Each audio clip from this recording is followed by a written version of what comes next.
problème mu personne d'abord dañ ko am mais dañoo am problème mu institution après ñu am problème mu manufacturation boobu mooy industrialisation bi. Et ça a fait défaut nag depuis 1960 dafa am ay causes am ay conséquences solution yi nag du yomb parce que ñi ngi dépendre ci franc CFA ba tey te loolu mooy premier blocage yu industrialisation pays pauvres yi surtout pays anciennement colonisés par la France. Sénégal a des milliards d'hectares de terres arables. Ben, on a le soleil, on a des terres, on a l'eau.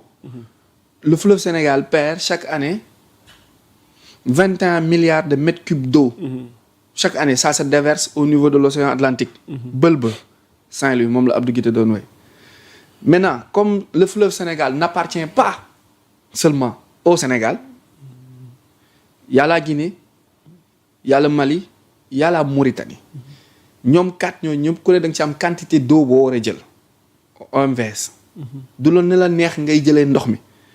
Maintenant comme ñun peut-être suñu utilisation moo ëpp parce que dafa longer presque tout le territoire la moitié. Mali lim ciy laal barewul c'est dans le Bafing et le Bakoy Falémé. Mauritanie aussi lim ciy laal barewul Guinée mooy source ba. ña amul problème mu ndox. alors que ñun liñ ciy soxla de Manantali à Diama day bari en termes d'électrification en termes de dessalement beeg yooyu. nga ñëw dans le bassin centre du pays bi nga xamante ni mooy def production arachide bi en quelque sorte. moom day am problème mu ndox parce que pour baykat bi bay day xaar mu taw. donc saisonnière la su tawul du mën a am culture arachide 12 mois sur 12.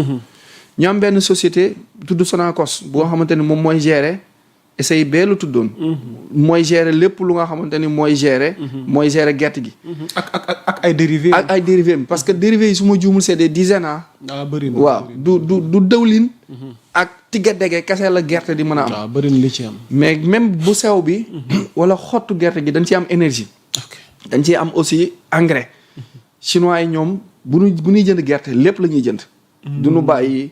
du ñu jël doom bi bàyyi xotti yi mais lépp la ñuy ramasse parce que produit bu ne mën nañ ci am lu ne. dëgg te dëwlin bu jugee ci gerte moo gën dëwlin bu jugee ci beneen produit. dëwlin bu jugee ci gerte aussi moo gën dëwlin boo mën a importer. mais comme manufacturation parfois du industrie bu sophistiqué. parfois dañ koy def clandestinement moo tax ñuy am dëwlin bu diis. mu yokk cholestérol di yokk feebar. boo demee caaro ñu tuddee ko dëwlin segal. mu xaw a ñuul xaw a tilim wala affaire yooyu parce que dañoo manqué parfois manufacturation boobu.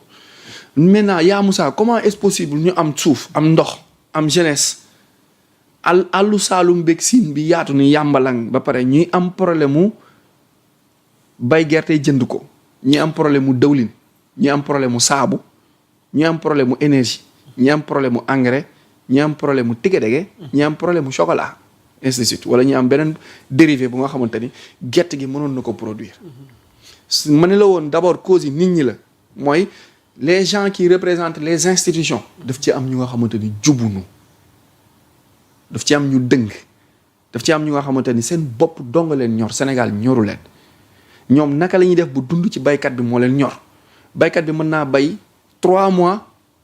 ruuj def li muy def jël sàqam denc pour am lu mu dundee leneen di des mu jaay ko pour fay njàngu doomam ak santem am keneen ku nga xamante ne day croiser balaa xaar ko ba mu jaay ba pare mu récupérer li mu jaay. jaayaat ko lu gën a cher. jaayaat ko lu gën a cher.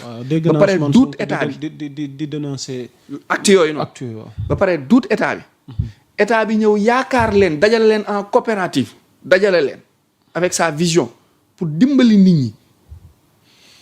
ni leen man mënuma wax ak benn nit mais mën naa wax ak ay entité su ngeen ko jaayee 225 jëm peut-être 250 amaana dana baax mais day am ñeneen ñu jaar ci suuf bu état bi yeexee jënd gerte gi baykat bi mënul toog di xaar temps bu yàgg boobu day am benn yaa Moussa bu yor ay millions ci poosam jaar ci suuf dem proposer jaaykat bi borom gerte bi 200 francs wala 175 wala lu demee noonu le kilo. mais baykat bi nga xamante ni gerte googu la yaakaar pour dund mu toog jàkkaarloo gerte gi di ko xool nii amu ci benn solution mais bu gisee ku ko proposé loolu mu jaay ko ci suuf. kookoy ñëw yàq marché bi yàq programme yàq politiku état bi. li Ousmane Sonko tegoon wala Diomaye tegoon ko yëpp son excellence kooku ñëw yàq ko. te alors que état bi dafa waroon avant baykat bi di pare rek. mu ne ko tool bi yëpp jënd naa ko. soo paree wax ma ñaata kilo nga génne rek man ma rappel la. wala yow boo bayatee rek indil yabal lépp ci ay camion indi Sonacos ma noté su ma paree ma versé la xaalis bi. dans les jours suivants 2 jours 3 jours après ma versé baykat bi xaalis bi mu jël xaalis bi dem. parce que leneen li ma jaaxal mooy il paraît que Sonacos day exporter gerte gi mais yow boo mënee exporter kay kon ça veut dire que yow lu sa population bay yow war nga kaa mën a jënd. ñàkkoo bailleur ñàkkoo banque bu la ko fay. mu nekk problème mu institution nag. maintenant problème industrialisation bi mooy amuñu appareil industrie lourde qu'il faut bu mën a récupérer gerte gi sur le champ en moins de 3 mois mu génne dérivés yi ñu soxla yépp ñu dimbali ñu ci importation bi nga xamante ni moom la ñuy def dem di jël suñu xaalis ci trésor di ko jox tubaab yi pour ñoom ñu ñuy jaay dëwlin ak i gerte gi tiga dégee ki saaboo ki yeneen te waroon ko mën a defar fii suñu réew.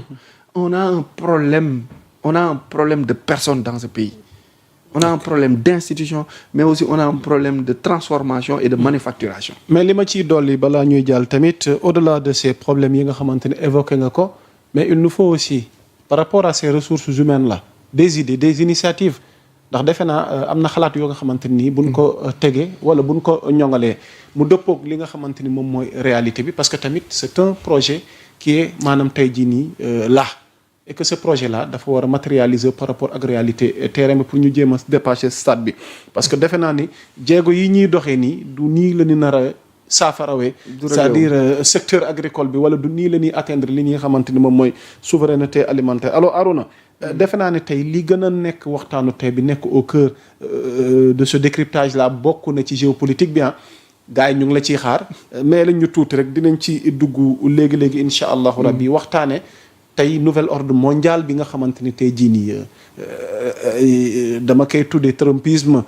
pour reprendre les propos de mon doyen Abdoulaye Mbow ni Trump di dicter bëgg-bëggam ni muy dicter loi am tey jii nii du ma ne àddina wërngal këpp waaye am na ci réew yi nga xamante ni fi mu ne nii muccuñu ci ay loi am bokk na ci tey jii nii bi ci gën a fës te nekk au cœur de l'actualité Arona moom mooy le Venezuela l'Amérique latine en quelque sorte mais pour le cas précis Arona Venezuela xam naa ni internautes yi fa laa bëgg a dugg ak yéen ci Arona ñu amal ab décryptage bu pointu bu yaatu de fond et de forme sur ce qui se passe actuellement dans le monde mais du côté des Amériques moo xam nord ak sud bi mais diggante tey jii nii les États-Unis bi Trump jiite ak le Venezuela mi nga xamante ni Nicolas Maduro ak soxnaam gis nga la ñuy dund actuellement foofu ca États-Unis mais Arona par rapport à ce sujet-là qui est au cœur de l'actualité internationale mondiale en quelque sorte fan la mbir yi tàmbalee ba nu agsi fii fan lañ jëm ak bile situation parce que lu ñu bëri mënta comprendre te ñëpp dénoncé ko politologue yeeg analyse politique yi rek géopoliticiens yi tout le monde comment est-ce qu'un pays en bafouant les règles du droit international am sañ-sañ dem ci moromu état am ne coppet ka fa jiiteeg soxnaam indi ko ci réewam ba pare di ko atte léegi nag am na ñeneen ñuy njort ne sax ay plan laak ñoo ko lalak seeni pexe la Arona lan moo xew fa laa bëgg ñëw dugg ak yow ginnaaw bi ma paree ci actualité nationale peut-être bu amee lu ci dabee nous sommes en direct avec vous mën nañ ci def taxaw seetlu mais ñu enchaîner ak li xew.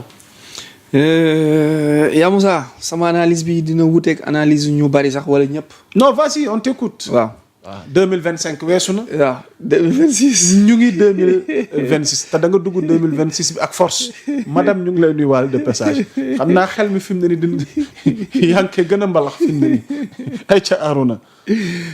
dina sama analyse dina wuteeg analyse ñu bari. sama gis-gis dina sori lool ak li ne ci télé ak rajo yi. waaw ak lu kàngam yu bari di faral di expliquer ci coowal Trump États-Unis Venezuela ak géopolitique mondiale bii nii. dafa am lu xew te li xew ça date pas d'aujourd'hui. ok dafa am lu xew te li xew li ci laxasu ak li ñu waxul moo ëpp fuuf li ñu wax. on a même pas dit 10%. 10% de l'actualité.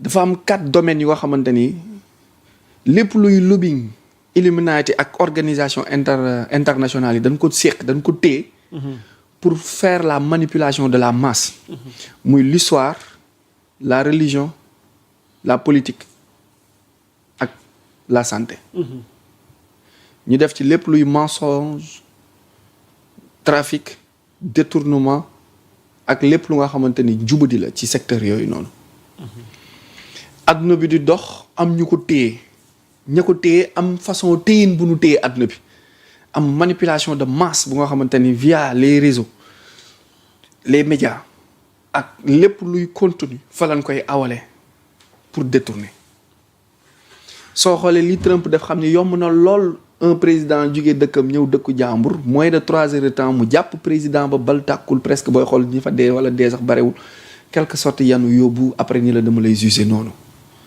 si ku nga xamante ni maga la campagne l'histoire date d'où depuis 1823